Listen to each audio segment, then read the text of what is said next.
On the slopes of the hilly Rutoche village, Bitereko sub-county Mitoma district in western Uganda, sits an 11-acre plantation of tea.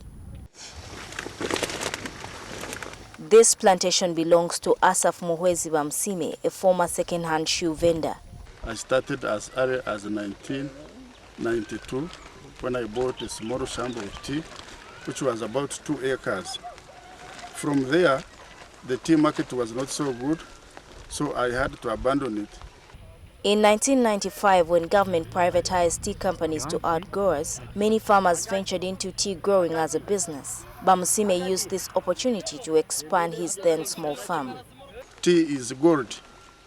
The market is there. We sell it to Gara Tea Company Limited, although some other farmers sell it to other factories, but personally, I'm a shareholder. Growing tea requires extremely fertile soils and enough rains. In order to reap big out of the garden, Bamsime applies fertilizers and herbicides.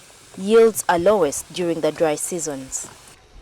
Generally, the peak season is from September, when the rain starts, and we apply fertilizers through December, where productions are so high.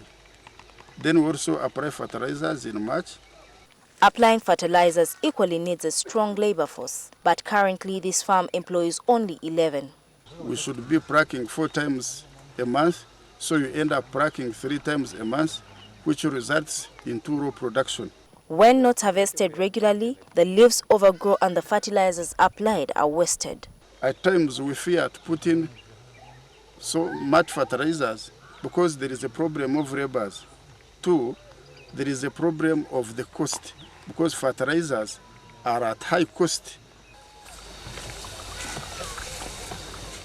Depending on the soil or the amount of fertilizers applied and the weather, an acre of tea may produce between 400 and 700 kilograms a year. I pluck around 3,005 kilograms per month, although it fluctuates depending on the seasons. But I would be getting more than that. But you see some of the months there is dry season, and at times we prune. After harvest, the leaves are processed into tea leaves. A kilo is sold at 500 shillings. Then initially we are paid 380. That is the current price for Igara where I sell my tea. Then after 3 months we are paid 120 as a second payment. Bamsime's target now is putting up his own tea factory. I know how much a factory takes to be put up, but it's not easy. But if my garden was so big and I had some other partners, I would really advocate for putting up a small tea company, and we process the teas ourselves. Uganda is ranked Africa's 3rd biggest tea grower after Kenya and Malawi.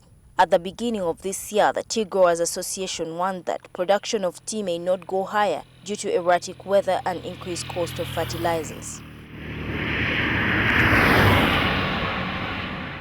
Gatri Tumusime Witkware, NTV.